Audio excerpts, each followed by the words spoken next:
Good morning, everybody, and welcome back to the channel. So, yesterday afternoon, after I discovered the head wouldn't go back on, got creative and I got the head back on. So I ended up carrying it in the shop with Bobcat because it was too cold outside to work. So I brought it in and I went ahead and I pulled the original head drives off of it. So I pulled them off out of the way, just 2 bolts, they come out. So now we're coming up with a plan, which I think we have a really good plan on how to drive it without those head drives and without altering all of this and ruining this head for being used on another combine. So in fact, actually, when I put the tires back on, I'll put it back to the way that it was and use it the way that it should be. But our way is going to work with the tracks, and it should work just fine. So what did you notice this morning when you walked in here? Track pads are on backwards. The tracks are on backwards. So I know a lot of other people noticed that on the video last night. So even Dirt Perfect. Dirt Perfect has the YouTube channel Dirt Perfect. He's actually a neighbor of ours from the south. Well, he's way down south, but really cool channel. Go check him out. Does a lot of excavating just like us. Has a lot of cool equipment. So has an add-a stick like ours too, and he calls his the super stick. He runs it on a John Deere 120, I believe, and he can actually move his because he's got auxiliary hydraulics on his. Ours stays out stiff and he can just move the bucket, but works out good in his favor on a smaller excavator. Ours being on a 270, we really don't need to bring it in close to us to be able to lift it because we got plenty of hoe behind it. But I really like his setup, really cool. I'd like to set me one up just like that. So anyways, so had a pretty in-depth conversation about the tracks with Dirt Perfect, and really what we come up with is it's going to be okay to run them like this for now, no more than what we're going to use them. But when we do take them back off the combine, we are going to switch them around and make them right. I did notice it partway through when I put the first sight on. I looked at it and I'm like, oh man, that's backwards. So I'm like, we'll let the viewers see if they catch that. So I went ahead and I just stuck with it, put this side on, and it's going to be fine, really, we think, after talking about it, because it's not like the combine's pushing dirt through the field. The concern is it's going to prematurely wear the bushings and the sprocket. But I could see if it was like a D8 cat pushing dirt, or even a D6, D4, any dozer pushing dirt, they'd probably wear the bushings pretty quick. But I think we're going to be okay in this application because we're just basically driving through the field. We're using the tracks more for support than we are for actual pushing traction, or drawbar pull, as you could also call it. So I have taken it into concern. I appreciate everybody catching it, and I promise they will be switched around eventually, but not right now. We're just going to use it the way it is, and it'll be all right. So another thing was a few viewers asked me if the center pin here is centered in the track frame. There are 6 rollers under there, and it is dead center of the 6, so it is pretty much in the center. There might be just a slight setback that basically the front idler makes, but other than that, there is no drastic setback. You can't, I suppose you could cut this pin out of here if you wanted to and move it forward or back, but that would be a lot of work. So they're dead center. The only other thing you could do is you could move the track frame back on a combine frame, but obviously these were on a Gleaner and they didn't do that before. So what we've come up with is going to work just fine, and it'll work perfect. So we're going to head down to our buddy Jeff's down in Winnemac and get some parts. We need some sprockets and some stuff. So we're going to go do that, and then we'll be back and we'll get started on it. Oh, and I know this project has taken me a while. I had a couple guys comment that it took me 3 or 4 days to get this done. You've got to remember, this is not all I do every day. While I'm in here working, for example, Dad's been out doing tillage work and putting cover crop down. So I've been keeping him going in and out of the shop. So there's some times that I'm out of here for an hour or so, and that takes me away from this project. So this isn't the only thing I do all day. So that's why it takes me a little time to get some of these projects done, because I got other things going on too. So let's go get some parts. Well, we got back from our trip to Rice Farm Supply down in Winnemac, and as always, Jeff did not disappoint. It's almost like he knew that Brandon was going to be putting a corn head on a Gleaner with tracks. Had every single thing that we needed, so we're good to go. So we're going to get started putting this together. And, oh, hi, Sausage. Happy birthday. Oh, thank you. It's not food. It's not food? No. Okay. They I was going to say, I hope it's not food, because we just ate at Casey's General Store. I had to get some pizza while we were down in Winnemac. Not sponsored. Okay.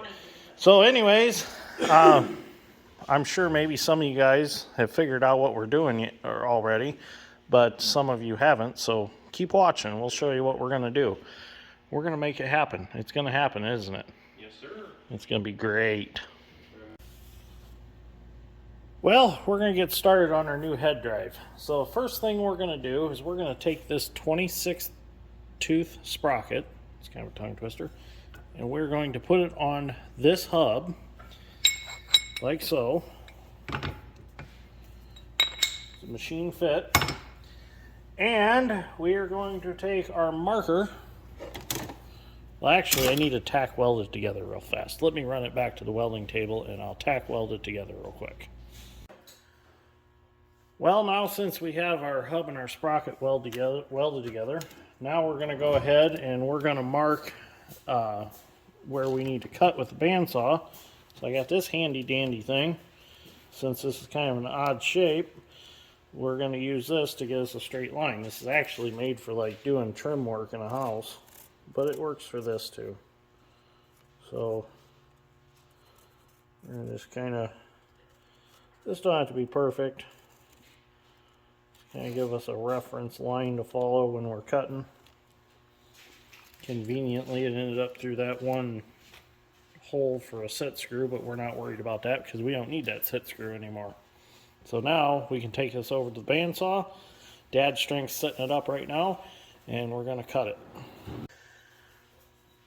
So while Dad's strength's preparing the bandsaw, we had to go to the other bandsaw because the one we were going to use, the blade's pretty dull on it. I don't have a replacement one for it on hand, unfortunately, but the other one should work fine.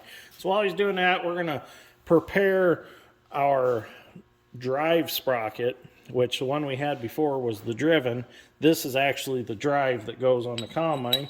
So this one, we just need to, I took the die grinder and cleaned the paint off so it was prepped for welding. So we just need to tap this on here.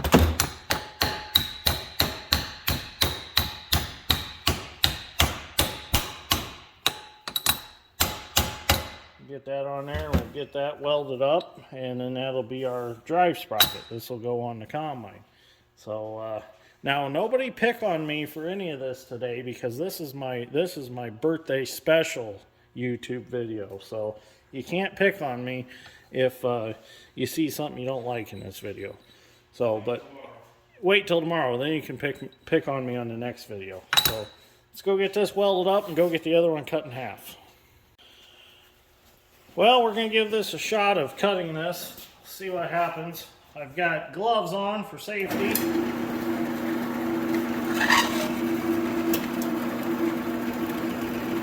like high school shop class all over again. Yeah.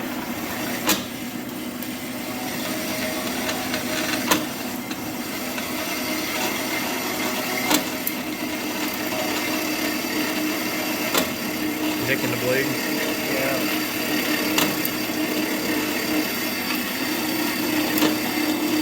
They got the old Ryobi scroll saw out.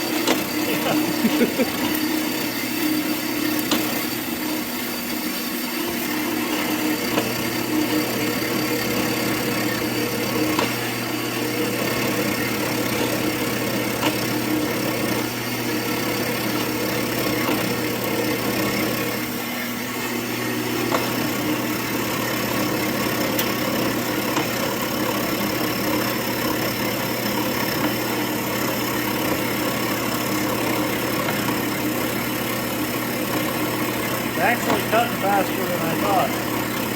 Wait till it gets the collar. Yeah, it'll be a while.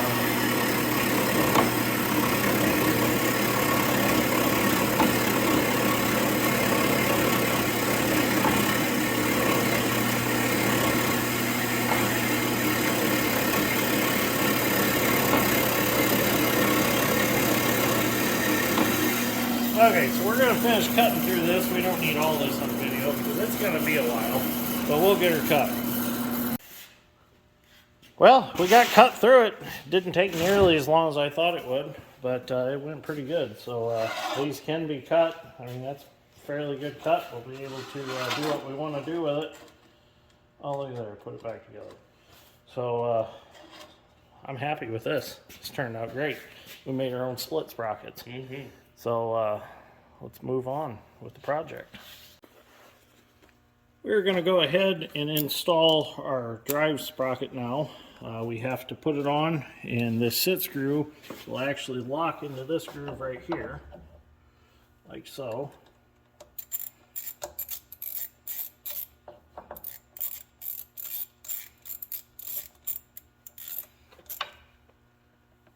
And that'll keep that sprocket from coming off of that shaft. Okay, so now we're going to put our split sprocket on, and then we will get it where it needs to be, and we'll figure out the chain. Okay, so since the first one went so well, we're going to go ahead and we're going to cut the second sprocket in half while Dad's strength removes a couple shields that we don't need that are in our way. So I got me a piece of pipe clamp here in the old bandsaw. Well, it's kind of like one of them spinner thingies that they make wool with or yarn or whatever. It kind of feels like like Rumpelstiltskin or some shit. So we're going to go ahead. I already started cutting it a little bit. So I have these gloves on for safety, so if something goes crazy, I'm not going to lose a finger over this. And I got my safety glasses on to keep any flying debris out of my face.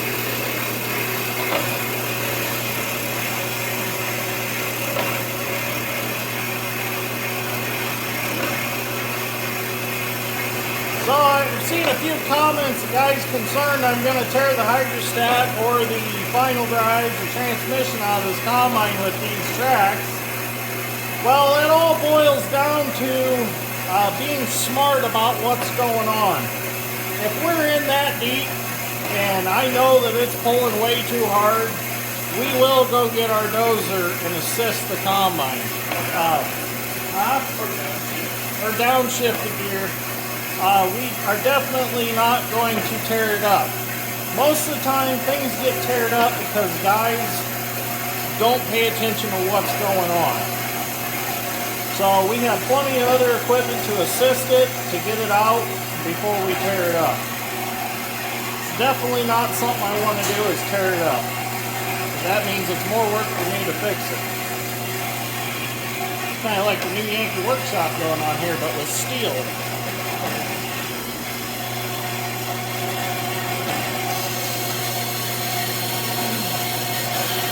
So the bushings are the longest thing it takes to cut through.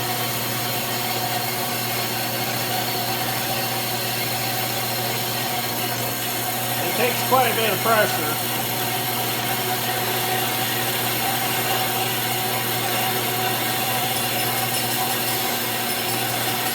Okay, so I'm going to go ahead and shut the bandsaw off real quick and shut the camera off because it's going to be boring cutting through the rest of that.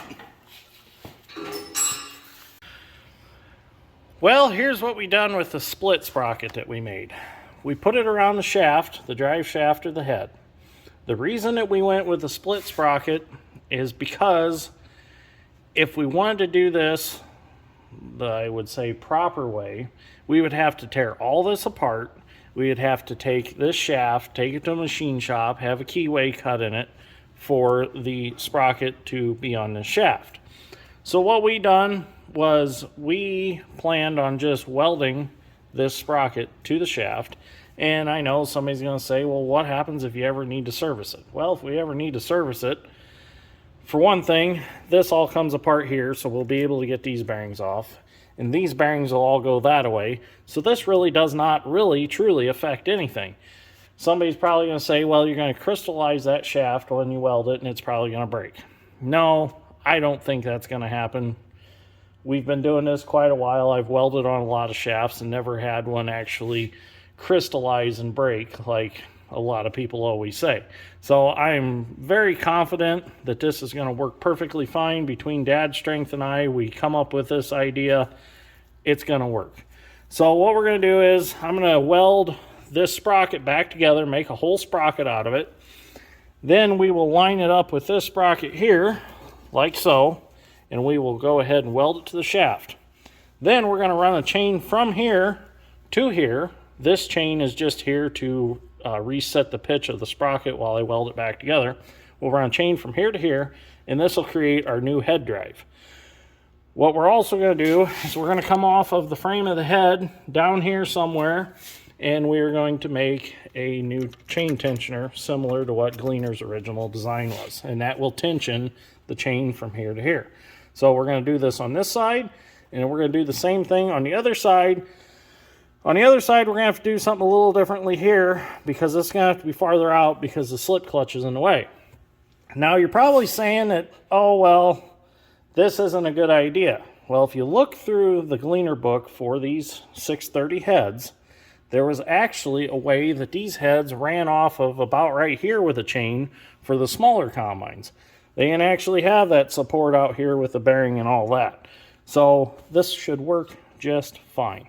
So I'm going to get this welded up, we'll get it lined up, and we'll move on to making that chain tensioner, and we'll have a look at it when it's all done. And one other thing you got to remember about this whole deal is it's not like this is an $80,000 12-row Case IH corn head that we brought in the shop and started butchering on. You know, it's an old classic that parts are plentiful for. So if this doesn't work, it doesn't work. But if it works, I guess that makes us heroes. So yeah, I would call myself crazy too if I had a brand new Case IH corn head in here doing all this to it in a brand new combine. But with these old slam pigs, it's like anything goes. Make it happen, make it work, put her back out in the field and get something done. They're not picky at all. So let's get the welding done and get her together and see if we can get this head running today. Well, we got a little bit behind in video, but we do have the sprockets all put on this side. Oh, that's probably not good. The sparks and the crop residue, but it hasn't burned yet. But we got fire extinguishers, so we'll be okay. We got the garden hose here handy and the pressure washer. But anyways, I had to get a little creative on this one. I had to go get the slide coupler off my old bean head because I needed to get this far enough over away from the slip clutch here. This might be an issue at some point, but I think it'll be okay. The chain's going to clear, that's all I care. The slip clutch looks like it won't need to be tore apart or anything for a long time, so that'll be all good there. But I made this, use this slide coupler here just to give me some more distance over. We had to run to my shop and I had to make a bushing on my lathe to get this diameter larger to accept this sprocket and be tight on there. So that all turned out good. So we're going to go to the other side. Clifton, are you done shelling corn? Yeah, for now. So Clifton's here, and he's been shelling the small ears of corn out of my wagon here. He's under no compensation, by the way, so it doesn't mess with his unemployment. So Dad's strength's over here, and we went and robbed the chain tensioners off of the 1083 case head sitting out back that we use as a parts head. And we're going to use them to tighten our chains on our new setup here. That way, we didn't have to tear anything apart from the original head drives. So now when you want to take all this off, you just simply take the chain off here, take this sprocket back off, take the set screw off, slide that out, take it off, and then we'll just bolt the original head drives back on, and it'll be back to a normal looking Gleaner head, and nothing is changed other than the sprocket being welded on the shaft. So this system works out perfectly, and in my mind, I think it's all going to be great. Wilson even thinks it's going to be great. So, okay, I'm going to go finish a few small things up, and then we'll see if the head runs. Well, the moment of truth is coming. We got everything welded up. Everything's tight. Chain tensioner's tight. Everything looks really good. I'm happy with it. We done a little bracing here over to support the chain tensioner there. So, well, there's... What do you think, Wilson? Is it going to work? I hope so. So, come over here and we'll look at this one. And then we'll get in the combine and we'll see if it runs. Turned out really nice. I like it. Well, here goes nothing.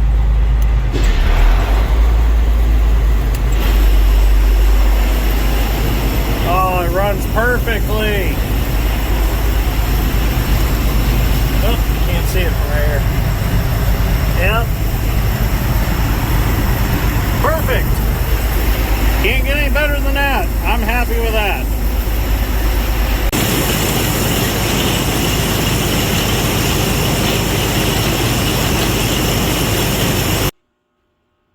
Well, it's a little bit smoky in the shop, but we are officially ready to go pick some corn tomorrow. So hopefully get to take it to the field and we'll load it on the lowboy tomorrow and see what we need to get it up on the trailer. We'll probably have to put our outriggers out and put our outrigger boards on and probably block up for the rear wheels to come up on the trailer so they can get up to the outrigger boards. But she's ready to go. So I better check the engine oil in it and put some fuel in it. But everything runs, everything moves. Like I said, the tracks, we'll take care of that at a later time. Just don't feel like doing it right now, and I don't think it's really going to benefit to do it right now. It's not like we're going to go pick 1,000 acres of corn with it. And you got to remember also, the way we've got this set up, we're not going to run this for thousands of acres. And actually, I'm very confident that it probably would run for thousands of acres with the design we have here. It works out good. I like it. I kind of wish Gleaner and Alice Chalmers would have designed something like this to begin with. I mean, it looks a little bit cleaner than all that hanging on there. So I really like it. So who knows, if it runs great the way it is, we might just leave it that way even when we go back to the tires. But we can always bolt that all back on and make it look original. So, I mean, other than the brackets and stuff welded on, but them are not going to interfere at all with making it back to the original way it was. They'll just be there. I have full intentions on going back through and painting everything black to make it look good. So anyways, thank you for watching. Greatly appreciate it. And hopefully next video, we'll be out in the field picking some corn. So thank you for watching. We'll see you all in the next one.